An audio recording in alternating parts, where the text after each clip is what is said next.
అందరికీ Sabbath shalom. పరమ తండ్రి మీకు స్తోత్రములు.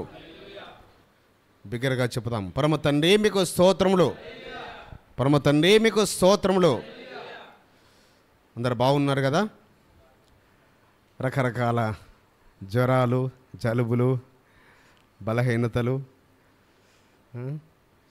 అయినా పరమ తండ్రి మనల్ని స్వస్థపరుస్తూ, మనల్ని ఆదరిస్తూ, మనల్ని ధైర్యపరుస్తూ మరి యొక్క నూతన అధ్యాయముగా మన జీవితంలో ఉండునట్లుగా మరి ఒక విశ్రాంతి దినమును, ఒక సబ్బాత్ దినమును మళ్ళీ మన జీవితాల్లో ఆయన మనకి ఇచ్చిన విధానం బట్టి ఆయనకు కృతజ్ఞతాస్తుతులు తెలియపరుస్తాము. పరమ తండ్రి మీకు స్తోత్రములు.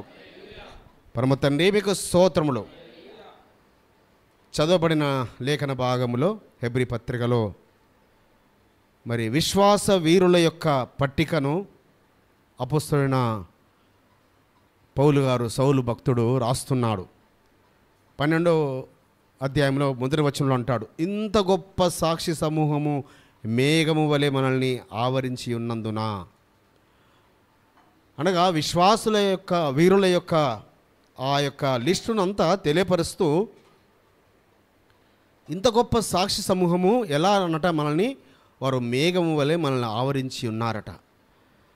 అయితే ఈ దినమున మరి మనం ధ్యానించుకోబోయే అంశము మీరందరూ మరి చూస్తుంటారు మన వైఎంపీఎం గ్రూప్లో తంబనేల్లో. నీతి విషయంలో మాతృమూర్తుల త్యాగం ఎంత గొప్పది. మరి ఏంటి, చాలా రోజుల నుంచి అన్న స్త్రీల గురించే మాట్లాడుతున్నారు అని మీరు అనుకుంటున్నారు కావచ్చు. హృదయము నిండి ఉన్నదాన్ని బట్టి మరి పెదవులు పలుకుతాయన్నట్టుగా పరమ తండ్రి ఎందుకో మరి వీటి విషయంలోనే ఆయన నా హృదయంలో ఆయన మాటలు ఉంచుతూ వస్తున్నారు. ఇది చదవబడిన లేఖనములో ఒక మాట నేను చదువుతాను. 35వ వచనం, 11వ అధ్యాయము 35వ వచనము. మైకు సంపతన్నకి ఇవ్వండి. సంపతన్న మెసేజ్ విషయమై ప్రార్థన చేస్తారు. హెబ్రీ పత్రిక 11వ అధ్యాయము 35వ వచనం నేను చదువుతాను, తర్వాత మీరు చదివి సహకరించండి. స్త్రీలు మృతులైన తమ వారిని పునరుత్థానము వలన మరలా పొందిరి. కొందరైతే మరీ శ్రేష్టమైన పునరుత్థానము పొందగోరి విడుదల పొందనొల్లక యాతన పెట్టబడిరి. ఇందులో 2 పార్ట్స్ ఉన్నాయి. మొదటి పార్ట్ ఏంటి? స్త్రీలు మృతులైన తమ వారిని పునరుత్థానము వలన మరల పొందారు. అనగా చనిపోయిన వారిని, హతసాక్షులైన వారిని, చంపబడిన వారిని వారు పునరుత్థానం వలన పొందుకున్నారట. ఇంకా కొందరైతే 2వ పార్ట్లో మరీ శ్రేష్టమైన పునరుత్థానము పొందగోరి విడుదల పొందనొల్లక యాతన పెట్టబడిరి. ప్రార్థన, సంపదన్న ప్రార్థన చేస్తారు. పరిశుద్ధుడా, మాగనుడా, సర్వోన్నతుడా, జీవముల తండ్రి, యాశ్వమేశ, మీ ఘనమైన నామమునకు స్తుతులు స్తోత్రములు. అద్భుతకరుడా, ఆశ్చర్యకరుడా, నిత్యుడవు తండ్రి, బలవంతుడవు, సర్వశక్తుడా, మీకే స్తుతులు స్తోత్రం. స్తుతులకు పాత్రుడా, స్తోత్రారుడా, పూజారుడా, మహిమగల తండ్రి, మహిమాన్వితుడా, ఆది సంభూతుడా, యుగ యుగములు జీవించువాడా, నిన్న నేడు ఏకరీతిగా ఉండే తండ్రి, మీకే స్తుతులు స్తోత్రములు. ఇదివరైనా మరి సబ్బాతు రోజు మమ్మల్ని సంఘంగా, సమాజంగా సమకూర్చి నిన్ను స్తుతించుటకు, నేను ఆరాధించుటకు, నేను ధ్యానించుటకు, నేను పూజించుటకు ఇచ్చిన ఈ గొప్ప అవకాశాన్ని బట్టి మీకే స్తుతులు స్తోత్రములు తండ్రి. ఇదిగో నాయన, మరి ఎంతమంది అయితే మరి అస్వస్థత చేత మరి ఈ కూటమికి రాలేరు తండ్రి, మీరే వాళ్ళని స్వస్థపరచవలసిందిగా కోరుచున్నాను. మరి సబ్బాతు విషయంలో క్షమించవలసిందిగా కోరుచున్నాను తండ్రి. ఇదిగో నాయన, వచ్చిన మా అందరితో మీరు ఉండండి తండ్రి. ఇక్కడ కూడిన ప్రతి ఒక్కరిని మీరే పేరు పేరున దీవించండి, ఆశీర్వదించండి తండ్రి. ఇదిగో నాయన, మరి ఇంతవరకు తండ్రి నాయన మరి పాటల ద్వారా మహిమ పొందినారు, ఆరాధన ద్వారా మహిమ పొందినారు. మరి ఇప్పుడు తండ్రి నీ దాసుడు తండ్రి మరి జనార్దన్ బ్రదర్ మరి మమ్మల్ని ఉద్దేశించి తండ్రి నాయన మరి సమాజంలో వర్తమానం అందించనై ఉండగా మీరే తనను మీ నోటి బూరగా వాడుకోవాల్సిందిగా కోరుచున్నాను. దయగల తండ్రి, కృపగల తండ్రి, అవునైనా నీ వాక్యము మా పాదములకు దీపము, మా త్రోవకు వెలుగై ఉన్నది తండ్రి. తండ్రి అటు వాక్యాన్ని నీ దాసుడు తండ్రి మాకు బోధిస్తుండగా తండ్రి అవున వాక్యానుసారంగా మా జీవితాలను ఇంకా సరిచేసుకొని ఇంకా నీకు సమీపముగా జీవించినట్లు మాకు సాయం చేయవలసిందే కోరుతున్నాను. దయగల తండ్రి, కృపగల తండ్రి, మరి ఒకసారి తండ్రి ఇదిగో నాయన ప్రతి ఒక్కరిని మీరే పేరు పేరున దీవించి ఆశీర్వదించవలసిందిగా కోరుచు, మరి నీ దాసుడు నాయన జనార్దన్ బ్రదర్ని మీ కృపగల హస్తాలకు అప్పచెప్తూ ఈ కొద్ది విన్నపములు మా ప్రియ రక్షకుడు విమోచకుడైన నజరేయుడైన యేసు మెస్సీయ నామములో అడిగి వేడుకొంచున్నాం తండ్రి. ఆమేన్. థ్యాంక్ యూ అన్న.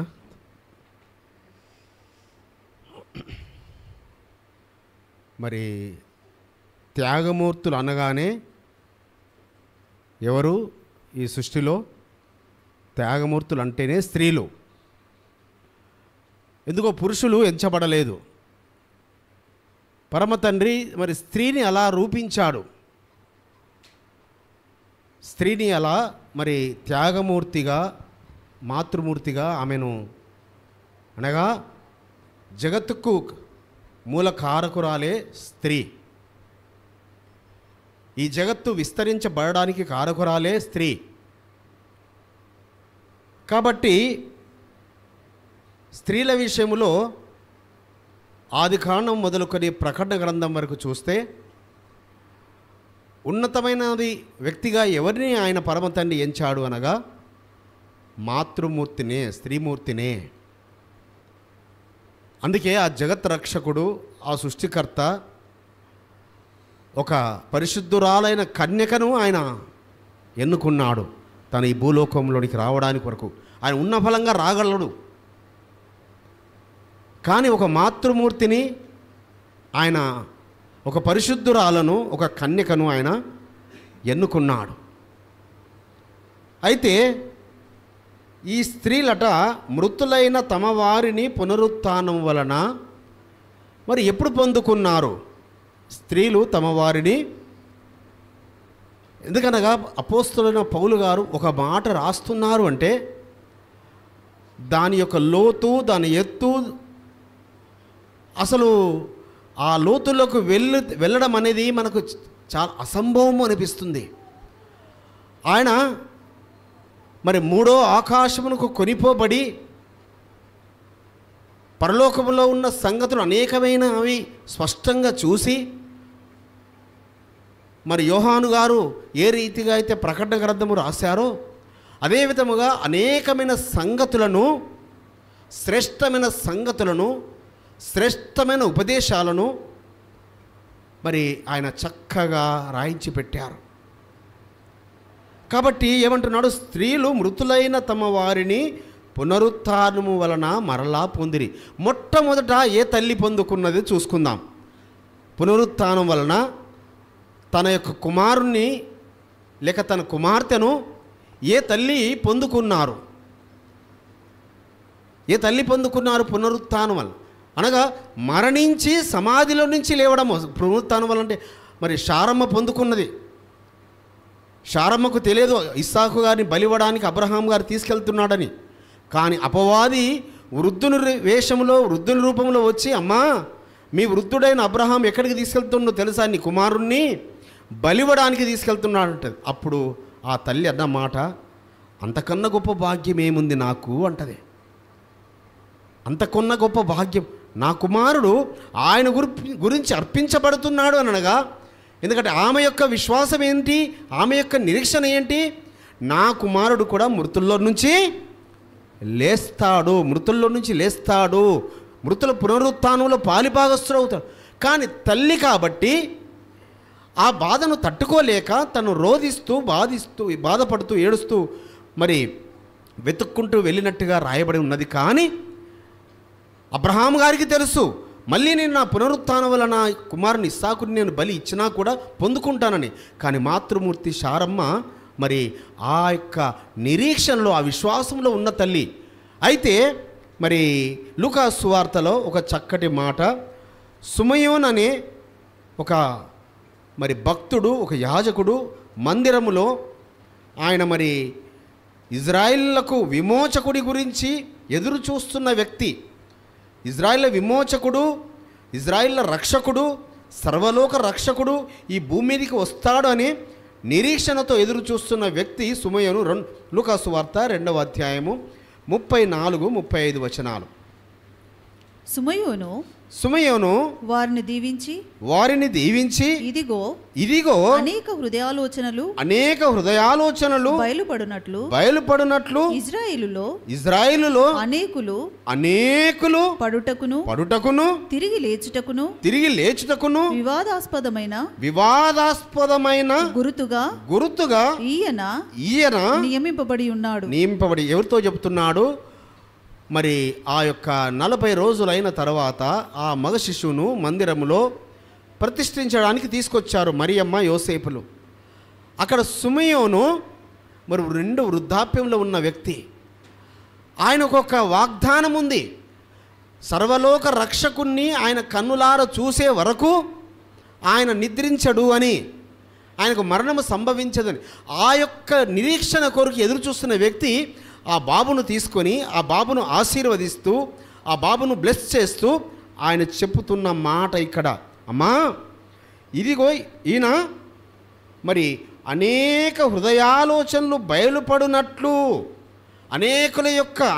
అనేక ప్రవక్తల యొక్క హృదయాలోచనలు బయలుపడినట్లు ఇజ్రాయేలులో అనేకులు పడుటకును తిరిగి లేచుటకును వివాదాస్పదమైన గుర్తుగా ఈయన నియమించబడి ఉన్నాడు. అమ్మా ఈయనకు ఈ యొక్క రాయికి తగిలి తొట్టిల్లి తూలుతారు అనేకులు. ఇజ్రాయేల్లో అనేకులు కూలిపోతారు. ఎవరు కూలిపోయారు?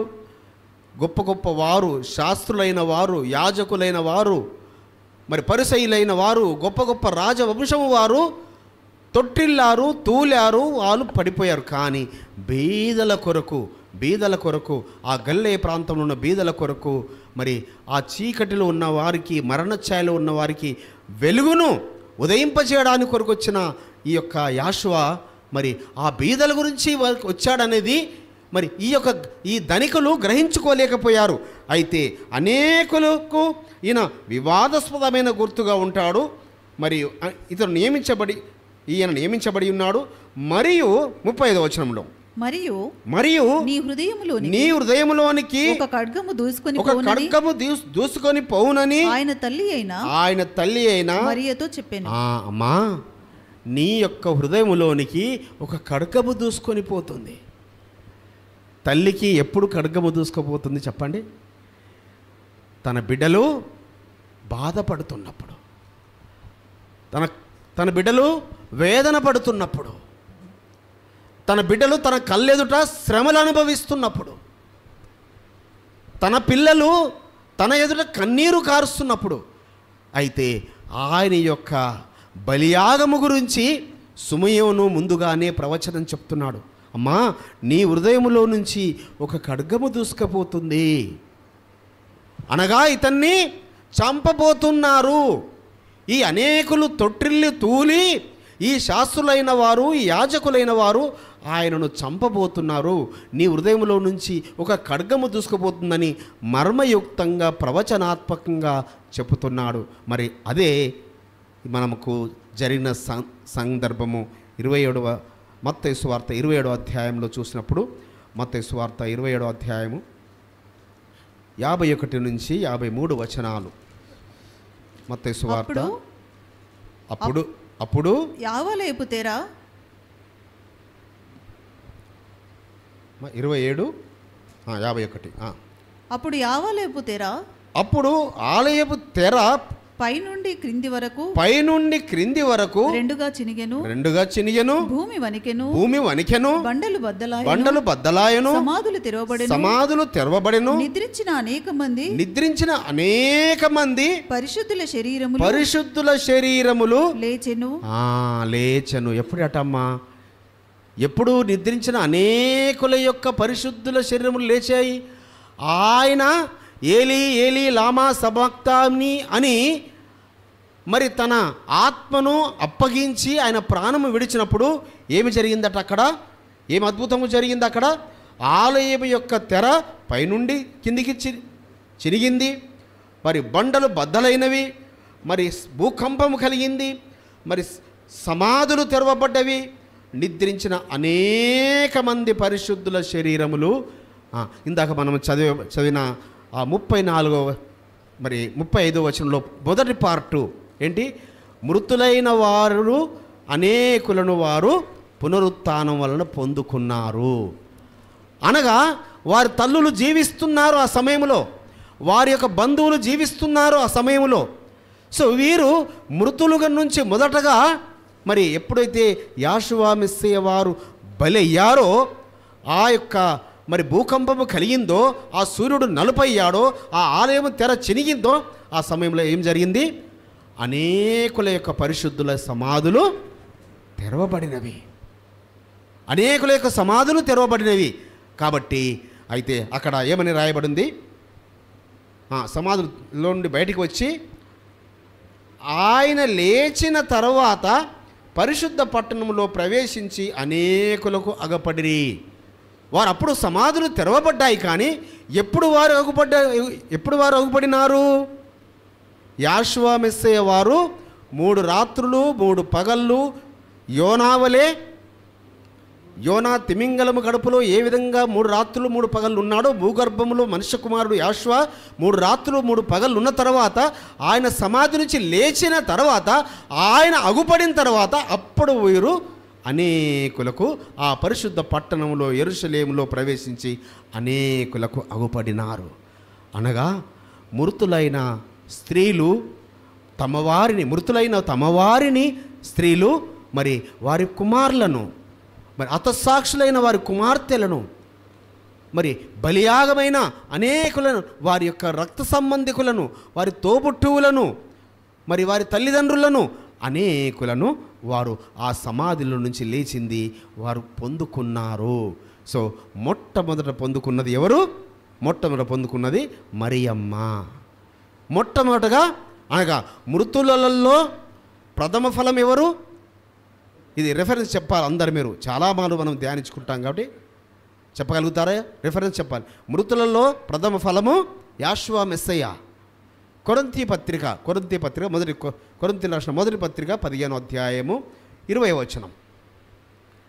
ఇప్పుడైతే నిద్రించిన వారిలో ప్రథమ ఫలముగా మెస్సయ్య మృతులలో నుండి లేపబడి ఉన్నాడు. సో మొట్టమొదటగా ప్రథమ ఫలముగా మృతుల్లో నుంచి అనేకుల సమాధులు తెరవబడినవి, అనేకులైన పరిశుద్ధులు లేచారు. కానీ ప్రథమ ఫలముగా మాత్రము లేపబడవలసింది మాత్రము ఆ సర్వలోక రక్షకుడైన, ఆ సర్వంతర్యామి అయినా, ఆ సర్వలోక పాపుల కొరకు ప్రాణం పెట్టిన ఆ నజరేయుడైన ఆ యాషువా మెస్సయ్య ఆయన చెప్పిన రీతిగా, ఆయన ఆ యొక్క శాస్త్రులు పరిసయ్యులు సూచన అడుగుతారు కదా, సూచన అడిగితే ఏమంటారు? వ్యభిచారులైన ఈ చెడ్డ తరం వారు సూచన అడుగుతున్నారు. యోనాను గురించిన సూచక క్రియ తప్ప మీకు ఏ సూచక క్రియ లేదు. సో యోనావలే మనుష్య కుమారుడు 3 రాత్రులు 3 పగళ్ళు భూగర్భంలో ఉంటాడని ఆ వాగ్దానం ప్రకారము ప్రథమ ఫలముగా అనగా ఆమె యొక్క మరి హృదయములో నుంచి నిజముగా ఆయనను వేలాడదీసి ఆ యొక్క గొల్గతాగిరిలో ఆయనను ఆ శిలువ మ్రానులో వేలాడదీస్తున్నప్పుడు ఆ తల్లి హృదయం ఎలా ఉండి ఉంటుంది? ఎలా బద్దలై ఉంటుంటుంది?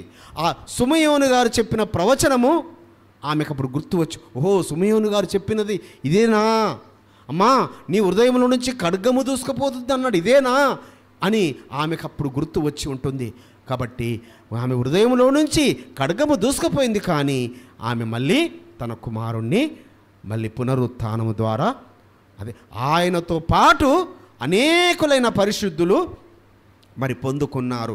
ఇక అక్కడే మరి 35వ వచనంలో 2వ పార్ట్ మనం చూసినట్టయితే 2వ పార్ట్లో వారెట్టి శరీరంతో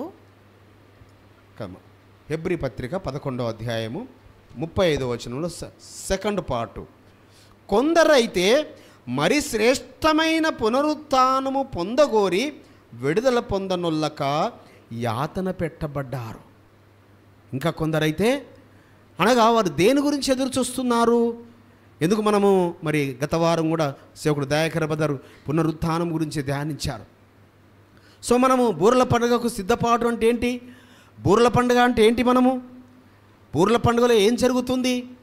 చివరి బూరల పండుగలో ఏమి జరుగుతుంది? అనగా నిద్రించిన మనవారు నిద్రించిన మన ఆత్మీయులు, నిద్రించిన మన రక్త సంబంధికులు, నిద్రించిన మన తోబుట్టువులు, నిద్రించిన మన తల్లిదండ్రులు, అతలు వీరందరూ ఆ దినమున మరి సమాధుల నుంచి లేవబోతున్నారు. ఆ యొక్క బూరల పండుగ కడబూరం రోగగానే మృతులు అక్షయులుగా లేపబడబోతున్నారు. బూరల పండుగను ఆచరించువారు కడబూరం రోగగానే ఎత్తబడెదరు. బూరల పండుగను ఆచరించువారు కడబూరం రోగగానే ఎత్తబడెదరు. క్షయమగు శరీరము అక్షయత ధరించును. క్షయమగు శరీరము అక్షయత ధరించును. ఏ శరీరము నీవు కలిగియుందువు, ఏ రీతిగా నీవు నడుచుకుందువు, ఏ శరీరము నీవు కలిగియుందువు, ఏ రీతిగా నీవు నడుచుకుందువు. విడువబడెదవా, మహిమ పొందెదవా. విడువబడెదవా, మహిమ పొందెదవా. విడువబడుట బహుఘోరం, విడువబడుట బహుఘోరం. ఎత్తబడుట ఎంతో ధన్యం, ఎత్తబడుట ఎంతో ధన్యం, ఎత్తబడుట ఎంతో ధన్యం. హల్లెలూయా. కాబట్టి మృతులైన వారు మొదట లేచెదరు ఆ కడబూర శబ్దం పోయినప్పుడు. ఒకవేళ సజీవులుగా మనం ఉంటే ఆయన రాకడలో ఆ బూరల పండుగలో మనం ఏమవుతాము చెప్పండి బిడ్డలారా. ఎవరికి వారు వారి యొక్క హృదయం మీద చెయ్యి వేసుకుని, అవును నేను లేవగలను, నేను మహిమా శరీరముతో నేను మార్పు చెందగలను అని ఎవరికి వారమే మనం పరీక్షించుకుందాము. ఆ గుంపులో ఎత్తబడే గుంపులో మనము నిద్రించిన వారైతే అనేకులు లేస్తారు. అయితే అక్కడ అనుకోని వారు వీరు లేస్తారన్న అని అనుకున్నవారు లేవరట, వీరు లేవరు అనుకున్నవారు లేస్తారట. అక్కడ అద్భుతం ఉంటుందట. కానీ అదే విధముగా పరిశుద్ధ సమాజముగా, పరిశుద్ధ సంఘములుగా కూర్చున్న పరిశుద్ధ జనాంగమా, మనము ఎవరికి వారమే మనకు మనమే మనం పరీక్షించుకోవాలి. నేను ఆ యొక్క మార్పు చెందేదనా, నేను మహిమాశరీరం పొందుకోగలనా, నేను ఆ యొక్క లిస్టులో నేను ఉన్నానా? ఎందుకనగా ప్రతి వారికి మనస్సాక్షి మిమ్మల్ని దోషారోపణ చేస్తూనే ఉంటుంది. మీ మనస్సాక్షి మీకు చెబుతుంది నీవు అర్హురాలవా, అవునా కాదా? నీ మనస్సాక్షి నీకు చెబుతుంది బిడ్డలారా. కాబట్టి ఆ యొక్క బూరల పండుగ కొరకు, ఆ యొక్క పునరుత్థాన పండుగ కొరకు మనము సిద్ధపడుచున్నాము. కాబట్టి మరి అయితే ఇంకా చాలామంది స్త్రీలట మృతులైన వారి యొక్క దేని గురించి కొందరైతే మరి శ్రేష్టమైన పునరుత్థానము పొందగోరి విడుదల పొందనొల్లక యాతన పెట్టబడిరి. చూడండి, ఇస్సాకు రెబెక్కమ్మ చూసినట్టయితే ఉన్న ఇద్దరు కుమారులలో మరి ఏశావు తొందరగా పెళ్లి చేసుకున్నాడు. చాలా యాతన పెట్టబడుతున్నారు వాళ్ళు. అదే రెబెక్కమ్మ మరి వారి అత్తకు పరిచర్య చేయలేకపోయింది పాపం. రెబెక్కమ్మ ఇస్సాకు రెబెక్కాల వివాహం కాకమునిపై శారమ్మ నిద్రించారు. కానీ వారి మామకు పరిచర్య చేసింది రెబెక్కమ్మ. వాళ్ళ మామయ్యకు అబ్రహాం గారికి పరిచర్య చేసింది. కానీ రెబెక్కమ్మ యొక్క పరిస్థితి చాలా దారుణం. గర్భంలో ఇద్దరు కవలలు జన్మించారు. ఒకరేమో నీతిమంతుడవుతే ఒకడు దుర్మార్గుడు చావాలని ఏ తల్లినే కోరుకుంటుందా? అయ్యో వీడు మార్పు చెందితే బాగుండు అని అనుకుంటుంది. అయితే ఆశీర్వాదములన్నీ మరి యాకోబు వశమైన తర్వాత ఏశావు యాకోబును చంపాలని పగపట్టాడు. తనను తాను ఓదార్చుకుంటున్నాడు. చూడండి, ఆదికాండము 27వ అధ్యాయము, ఆదికాండము 27వ అధ్యాయము 44-45 వచనాలు. ఆదికాండము 27వ అధ్యాయము 44-45 వచనాలు. నీ అన్న కోపము నీ మీద నుండి తొలగి నీవు అతనికి చేసిన వాటిని అతడు మరచు వరకు లాబాను నొద్ద కొన్నాళ్ళు ఉండుము. అప్పుడు నేను అక్కడ నుండి నిన్ను పిలిపించెదను. ఒక్కనాడే మీ ఇద్దరిని నేను పోగొట్టుకొనేలా అనెను. ఎందుకనగా ఇస్సాకు గారు ఏమంటున్నారు?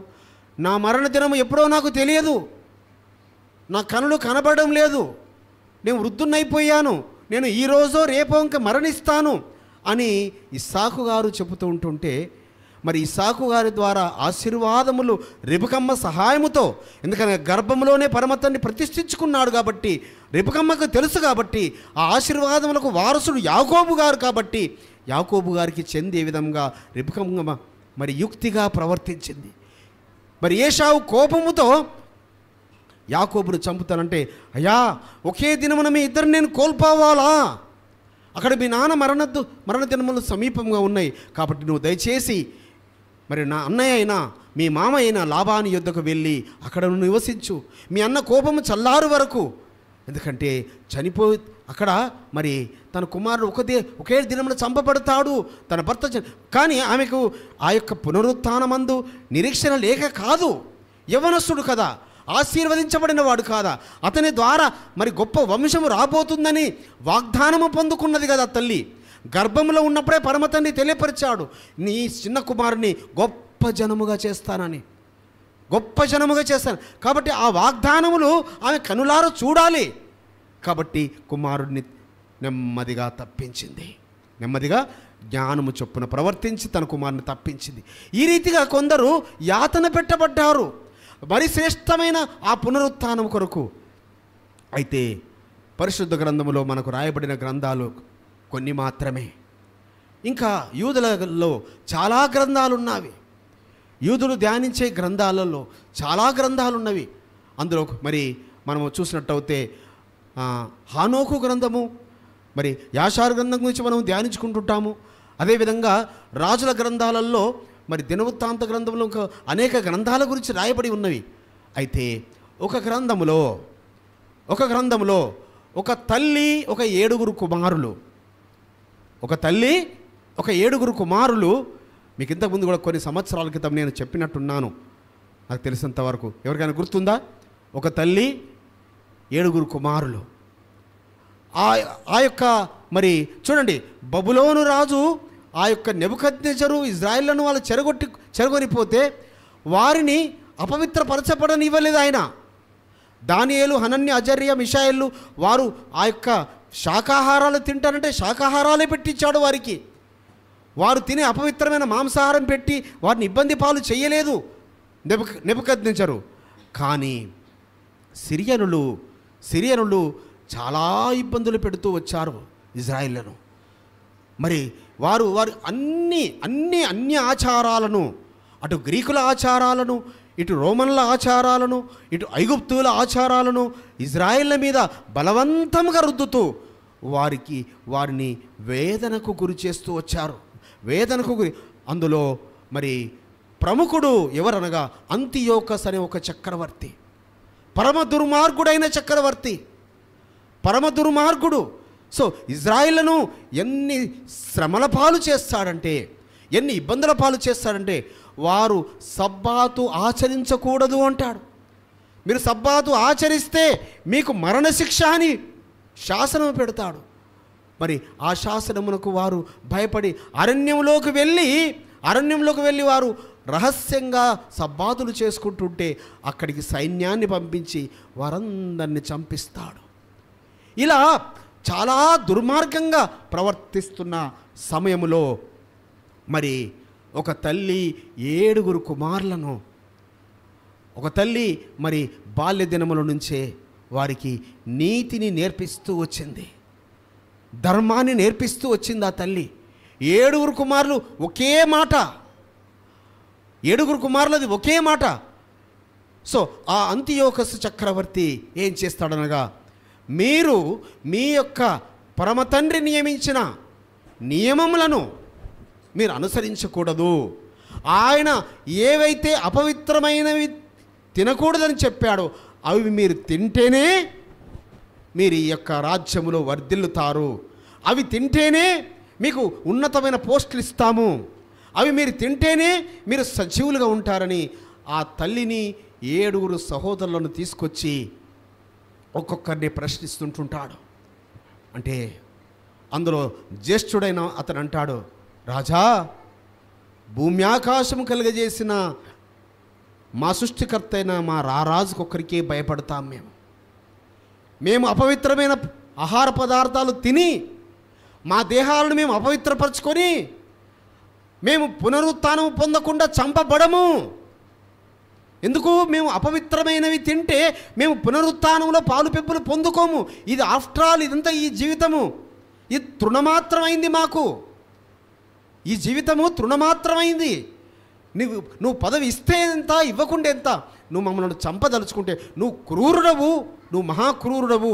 నువ్వు మమ్మల్ని చంపినా నువ్వు మా దేహాలను చంపగలవు, కానీ మేము పునరుత్థానం పొందకుండా ఆపుట నీ వల్ల కాదు. అలా అని మేము అపవిత్రమైన భోజనము చేయము. అపవిత్రమైన వాటిల్లో మరి చాలా ఈజీగా మాట్లాడుకోవాల్సింది ఏందనగా పంది మాంసము. సో అసలు పందిని వారు ముట్టడము కాదు కదా, వారి దరిదాపుల్లోకి రానివ్వరు. ఇజ్రాయేల్ ప్రజలు వారి దరిదాపుల్లోకి రానివ్వరు. పంది మాంసమును వారు తినడం కాదు కదా. అందుకే యెషయా గ్రంథంలో అంటాడు. యెషయా గ్రంథంలో ఒక మాట అక్కడ చూసుకుందాం. యెషయా గ్రంథం 66వ అధ్యాయంలో, యెషయా గ్రంథం 66వ అధ్యాయంలో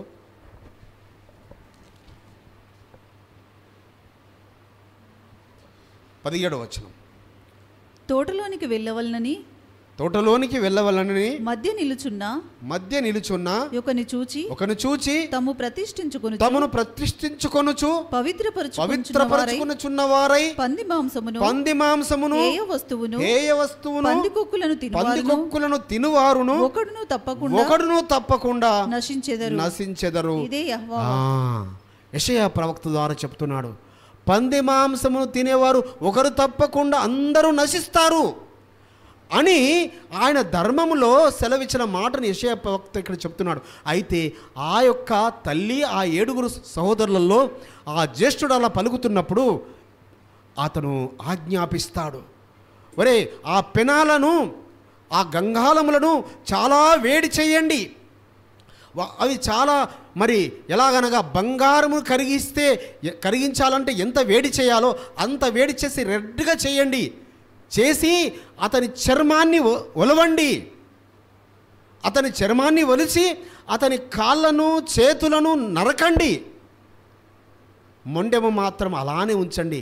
ఆ మొండెముతో మరి ఆ తల మొండెముతో తీసుకొచ్చి అతన్ని ఆ కాలుచున్న ఆ మంట మీద కాల్చండి అని ఆజ్ఞాపిస్తే అప్పుడు అంటాడు, రాజా, నీవు నా దేహమును చంపుతావు, కానీ నేను పునరుత్థానము పొందకుండా నువ్వు ఆపలేవు కదా అని అతని పలికిన మాటలకు ఆ ధైర్యానికి ఆయన విస్తుపోతాడన్నట్టు అక్కడ ఆయన పలికిన మాట ఏమని ఉంటుందంటే, ఒక మాట నేను చదువుతాను. వారు రాజు చెప్పినట్లే ఆ యువకుని అవయవములను నరికి అతన్ని మొండెముతో చేసిరి. అతడింకను ఊపిరి మాత్రము పీల్చుకొనుచుండగా రాజు అతన్ని కొనిపోయి గనగన మండుచున్న పెనము మీద పడవేయుడని ఆజ్ఞ ఇచ్చెను. ఆ యువకుడు పెనము మీద మాడిపోగా పొగలు పైకి లేచెను. అప్పుడు ఆ 6 సహోదరులు వారి తల్లియు ఒకరినొకరు హెచ్చరించుకొనుచు మనము ధైర్యముగా చనిపోదామని ఒకరితో ఒకరు చెప్పుకొనిరి. వాళ్ళ అన్నయ్యను అలా పెనం మీద వేసి కాలుస్తుంటుంటే మిగతా 6 తమ్ముళ్ళు, ఆ అన్నదమ్ములు, ఆ తల్లి ఏం చెప్తాం, మనము సైతం ఇలానే చనిపోదాము తప్ప ఆ రాజుకు భయపడేది లేదు. మనము మన దేహాలను అపవిత్రపరచుకోకూడదు. మనము సబ్బాతు ఆజ్ఞను మనము మీరకూడదు, ఆ హేయమైనది మనము తినకూడదు అని మరి తల్లి చెప్పడం అంటే ఆ తల్లి యొక్క త్యాగము, ఆ త్యాగమూర్తి వేటి విషయమై ఆమె తన సంతానమును త్యాగం చేసుకుంటుంది. వేటి విషయమై? పొందబోయే పునరుత్థానము కొరకు. అదే ఆ మాట మీకు అందరికీ మరి హృదయాల్లో ఉండిపోవాలి ఎల్లప్పుడూ. ఏమంటాడు అక్కడ 35వ వచనంలో, కొందరైతే మరి శ్రేష్టమైన పునరుత్థానం పొందగోరి విడుదల పొందనొల్లక యాతన పెట్టబడిరి. మరి శ్రేష్టమైన ఆ పునరుత్థానము, మనం ఇక్కడ చనిపోతాము, ఇక్కడ పోయినా సరే, కానీ మరి శ్రేష్టమైన పునరుత్థానమును మనం పొందుకుంటాం కాబట్టి ఈ యాతనలు ఎన్నైనా భరిద్దాము, ఎన్ని శ్రమలైనా భరిద్దాము అన్న తర్వాత మళ్ళీ రెండవ అతన్ని తీసుకొస్తాడు. రెండవ అతన్ని తీసుకొచ్చినప్పుడు కూడా ఆ రెండవ అతన్ని అలానే హెచ్చరించినప్పుడు ఆ రెండవ కుమారుడు ఈ రీతిగా పలుకుతుంటుంటాడు, రాక్షసుడా, నీవు మమ్ము చంపవచ్చును గాక, కానీ విశ్వాధిపతి అయిన ఎలోహిం మాకు పునరుత్థాన భాగ్యమును దయచేసి మేము శాశ్వతముగా జీవించున్నట్లు చేయును. అతని ఆజ్ఞలకు బద్ధులమై మేము ప్రాణములు కోల్పోవుచున్నాము అని అనను. ఆ రెండో సహోదరుడు ఏమన్నాడు? ఓ దుర్మార్గుడా, నీవు మమ్మల్ని చంపుతావు కావచ్చు, కానీ మేము పునరుత్థాన భాగ్యమును మేము పొందుకొని శాశ్వతంగా జీవిస్తాము. శాశ్వతంగా మళ్ళీ మేము అన్నదమ్ములము, మా తల్లి మేమందరము కలిసి శాశ్వతంగా తరతరాలు యుగయుగాలు జీవిస్తాము. ఇది తృణమాత్రమైంది. ఇది మహా అయితే 100 సంవత్సరాలు, 70 సంవత్సరాలు, 80 సంవత్సరాలు, కానీ శాశ్వతంగా మేము జీవిస్తాము. నీ వల్ల ఏమి కాదు అని పలికినప్పుడు అతన్ని అలానే మరి చంపేస్తారు. తర్వాత సైనికులు మళ్ళీ మూడవ సహోదరుని కూడా ఎలా చేస్తారటంటే, అటు తర్వాత సైనికులు మూడవ సహోదరుని బాధింపదొడలిరి. అతడు సైనికులు ఆజ్ఞాపించగానే నాలుకను తెరిచి చేతులు చాచెను. మరియు అతడు ధైర్యముతో ఎలోహిమే నాకు ఈ అవయవములను దయచేసెను. ఏమంటున్నాడు? నా ఎలోహిమే నాకు అవయవములు దయచేశాడు, కానీ వీనికంటే ఎలోహిము ఆజ్ఞలు విలువైనవి. ఎవరైనా అనగలుగుతారా? నా చేతుల కన్నా, నా కాళ్ళ కన్నా, నా కళ్ళ కన్నా, నా చెవుల కన్నా, నా తల కన్నా మరి ఆయన ఆజ్ఞలే విలువైనవి. ఎలోహిం వీన్ని నాకు మరలా దయచేయును అనను. నాకు మళ్ళీ ఇవన్నీ నేను మళ్ళీ పొందుకుంటాను. నేను ఈ అవయవాలన్నీ మళ్ళీ పొందుకుంటాను. పునరుత్థానములో, మహిమా శరీరములో, మహిమా దేహములో నేను మళ్ళీ పొందుకుంటాను అని ఆయన చెప్పిన అతని సాహసమును, అతడు హింసలను లెక్క చేయకపోవటను చూచి రాజును అతని పరివారమును విస్తుపోయిరి. ఈ రీతిగా మూడవ తన్ని, నాలుగవ తన్ని, ఐదవ తన్ని, చివరికి ఆరవ తన్ని కూడా ఇలా హింసలు ఒక్కొక్కరిని ఒక్కొక్క విధంగా హింసలు పెడుతూ, ఒక్కొక్కరి హింస పెడుతూ, ఇక చివరి కుమారుడు, ఏడో కుమారుడు ఉన్నప్పుడు ఆ తల్లితో అంటాడు రాజు, ఏమ్మా 6 కుమారులు చంపబడ్డారు, నీకు మనసు లేదా? నీ హృదయం కాలిపోవడం లేదా? నీ గుండె బద్దలు అవ్వడం లేదా? నీవు నీ చిన్న కుమారునికి ఆజ్ఞాపించు, నేను సెలవిచ్చినట్టుగా ఆ అపవిత్రమైన మాంసం తినమని చెప్పు, నా తరువాత అధికారిగా చేస్తాను నీ కుమారుణ్ణి. చూడండి, యాషోవ మెస్సయ్య దగ్గరకు వచ్చి అపవాది అంటాడు కదా, నువ్వు నాకు సాగిలపడి మొక్కు, ఈ లోకరాజ్య ఘనతలన్నీ నీకు ఇస్తాను అంటాడు. సో చూడండి, అపవాది సంబంధికులు ఏం ఆశ చూపుతారో. సో అతన్ని ఈ యొక్క హేయమైన ఈ యొక్క పంది మాంసం తినమని చెప్పు, అతన్ని నా తర్వాత అధికారిగా చేస్తాను. ఎలాగైతే మరి ఫరో తర్వాత యోసేపును చేశాడో, సో అలాంటి పోస్ట్ని ఇస్తానంటున్నాడు. అలాంటి పోస్ట్ని ఇస్తానంటుంటే మరి ఆ తల్లి మరి చెప్పుతుంది, చాలా బిగ్గరగా ఆమె చెప్పిన మాట మరి చాలా ఆశ్చర్యం వేస్తుంది. ఆ తల్లి మాటలు విని ఏమంటాడనగా, నాయనలారా, మీరు నా కడుపున ఎట్లు ఊపిరి పోసుకుంటిరో నేను ఎరగను.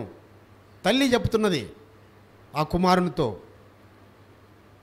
మీకు జీవమును ఊపిరిని ఇచ్చినది నేను కాదు. ఏమనుకుంటుంటాము? తల్లి 9 మాసాలు మోస్తుంది, నిజమే. అవయవములన్నీ తల్లి గర్భంలో రూపించబడతాయి నియమే, కానీ తల్లి తయారు చేస్తుందా అవయవాలన్నింటినీ? ఒక్క చిన్న సూక్ష్మజీవి ఫలదీకరణ చెంది ఒక పిండముగా రూపించబడుతుంటుందే. సో ఆ పిండముగా రూపిస్తుంది ఎవరట?